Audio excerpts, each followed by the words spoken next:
Bonsoir, chers auditeurs, chères auditrices. Ce soir, j'ai le plaisir de vous présenter le cinquième épisode du deuxième conte des Mille et une nuits. On a vu que Ranem, après avoir sauvé la Tourmente, la favorite du calife Haroun al-Rachid, il s'est lié d'amour avec elle. Mais il sait très bien que ce qui appartient au maître est défendu à l'esclave. Allons voir ce qui va se passer. L'aimable Tourmente, quoique sensible aux tendres mouvements qu'il faisait paraître, gagnait sur elle de n'y pas répondre. Seigneur, lui dit-elle, nous ne pouvons empêcher Zobéida de triompher. Je suis peu surprise de l'artifice dont elle se sert pour couvrir son crime. Mais laissons-la faire. Je me flatte que ce triomphe sera bientôt suivi de douleur. Le calife reviendra et nous trouverons moyen de l'informer secrètement de tout ce qui s'est passé. Cependant, prenons plus de précautions que jamais pour qu'elle ne puisse apprendre que je vis. Je vous en ai déjà parlé des conséquences. Au bout de 3 mois, le calife revint à Bardette, glorieux et vainqueur de tous ses ennemis, impatient de revoir Tourmente et de lui faire hommage de ses nouveaux lauriers. Il entre dans son palais. Il est étonné de voir les officiers qu'il y avait laissés tout habillés de noir. Il en frémit sans savoir pourquoi, et son émotion redoubla lorsqu'en arrivant à l'appartement de Zubeda, il aperçut cette princesse qui venait au-devant de lui en deuil, aussi bien que toutes les femmes de sa suite. Il lui demanda d'abord le sujet de ce deuil avec beaucoup d'agitation. Commandeur des croyants, répondit Zubeda, je l'ai pris pour Tourmente, votre esclave, qui est morte si promptement qu'il n'a pas été possible d'apporter aucun remède à son mal. Elle voulut poursuivre, mais le calife ne lui en donna pas le temps. Il fut si saisi de cette nouvelle qu'il en poussa un grand cri. Ensuite, il s'évanouit entre les bras de Ja'far, son vizir, dont il était accompagné. Il revint pourtant bientôt de sa faiblesse, et d'une voix qui marquait son extrême douleur, il demanda où sa chère Tourmente avait été enterrée. Seigneur, lui dit Zubeda, j'ai pris soin moi-même de ses funérailles et n'ai rien épargné pour les rendre superbes. J'ai fait bâtir un mausolée de marbre sur le lieu de sa sépulture. Je vais vous y conduire si vous le souhaitez. Le calife ne voulait pas que Zubeda prît cette peine et se contenta de s'y faire mener par Mansor. Il y alla dans l'état où il était, c'est-à-dire en habit de campagne.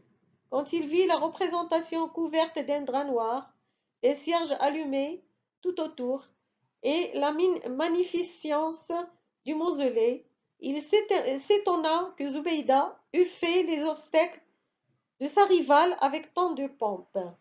Et comme il était naturellement soupçonneux, il se défia de la générosité de sa femme et pensa que sa maîtresse pouvait n'être pas morte, que Zubeda profitait de sa longue absence, l'avait peut-être chassée du palais, avec ordre à ceux qu'elle avait chargés de sa conduite de la mener si loin que l'on n'entendit jamais parler d'elle.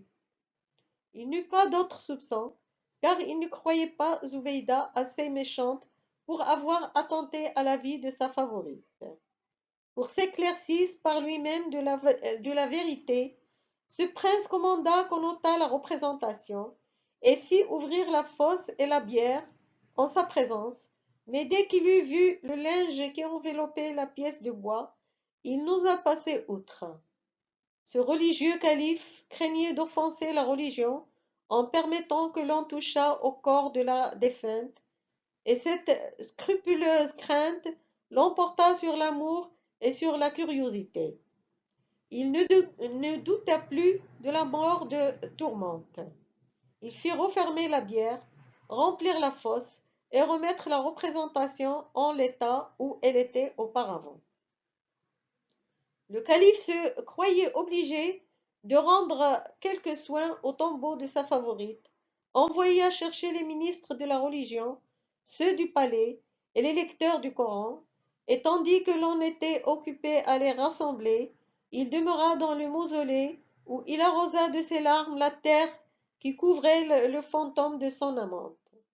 Quand tous les ministres qu'il avait appelés furent arrivés, il se mit à la tête de la représentation, et eux se rangèrent alentour et récitèrent de longues prières, après quoi les lecteurs du Coran lurent plusieurs chapitres.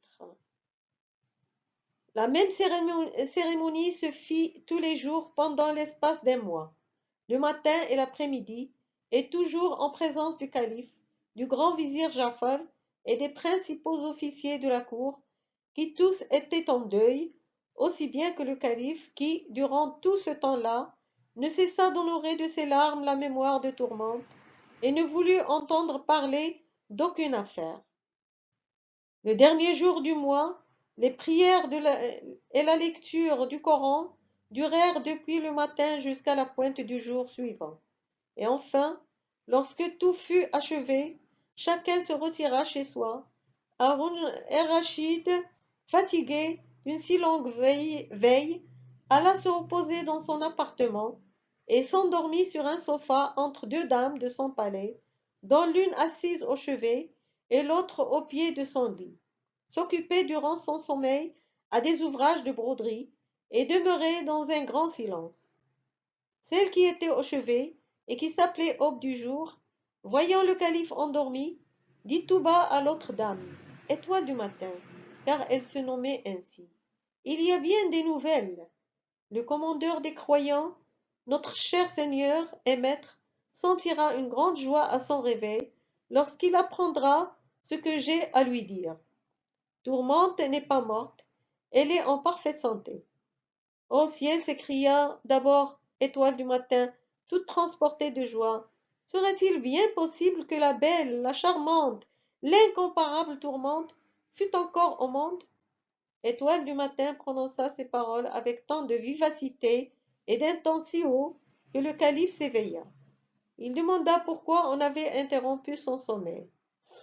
Ah Seigneur, reprit Étoile du matin, pardonnez-moi cette indiscrétion. Je n'ai pu apprendre tranquillement que Tourmente vit encore. J'en ai senti un transport que je n'ai pu retenir. Et qu'est-elle donc devenue? Dit le calife. S'il est vrai qu'elle ne soit pas morte. Commandeur des croyants, répondit Aube du jour, j'ai reçu ce soir d'un homme inconnu un billet sans signature, mais écrit de la propre main de Tourmente, qui me montre sa triste aventure, et m'ordonne de vous en instruire. J'entendis pour elle, j'attendais pour m'acquitter de ma commission, que vous eussiez pris quelques moments de repos, jugeant que vous deviez en avoir besoin après la fatigue. Eh! Donnez-moi ce billet, interrompit avec précipitation le calife. Vous avez mal à propos différé de me le remettre. Aube du jour lui présenta aussitôt le billet. Il l'ouvrit avec beaucoup d'impatience. Tourmente y faisait un détail de tout ce qui s'était passé, mais elle s'était un peu trop sûre, mais elle s'étendait un peu trop sur les soins que Ranem avait d'elle. Le calife, naturellement jaloux, au lieu d'être touché de l'inhumanité de Zoubeida, ne fut sensible qu'à l'infidélité qu'il s'imagina que Tourmente lui avait faite. Eh quoi, dit-il, après avoir lu le billet, il y a 4 mois que la perfide est avec un jeune marchand dont elle a l'effronterie de me vanter l'attention pour elle. Il y a 30 jours que je suis de retour à Barded, et elle s'avise aujourd'hui de me donner de ses nouvelles. L'ingrate, pendant que je consume les jours à la pleurer, elle les passe à me trahir. Allons, vengeons-nous d'une infidèle et du jeune audacieux qui m'outrage. En achevant ces mots, ce prince se leva et entra dans une grande salle où il avait coutume de se faire voir et de donner audience au seigneur de sa cour. La première porte en fut ouverte, et aussitôt les courtisans qui attendaient ce moment entrèrent. Le grand vizir Ja'far parut et se prosterna devant le trône où le calife s'était assis. Ensuite, il se releva et se tint debout devant son maître, qui lui dit d'un air à lui marquer qu'il voulait être obéi promptement. Ja'far, ta présence est nécessaire pour l'exécution d'un ordre important dont je vais te charger. Prends avec toi 400 hommes de ma garde et t'informe premièrement où demeure un marchand de Damas nommé Ranem, fils d'Abou Aïbou. Quand tu le sauras, rends-toi à sa maison et fais-la raser jusqu'au fondement. Mais saisis-toi auparavant de la personne de Ranem et me l'amène ici avec Tourmente, mon esclave, qui demeure chez lui depuis 4 mois. Je vais la châtier et faire un exemple du téméraire qui a eu l'insolence de me manquer de respect. Le grand vizir, après avoir reçu cet ordre précis, fit une profonde révérence au calife en se mettant la main sur la tête pour marquer qu'il voulait la perdre plutôt que de ne lui obéir, et puis il sortit. وأدرك شهرزاد الصباح فسكتت عن الكلام المباح. C'est comme ça qu'il terminait chaque jour son épisode pour le reprendre le lendemain, et ainsi elle assure sa survie. Bonne nuit, faites de bons rêves et à très bientôt.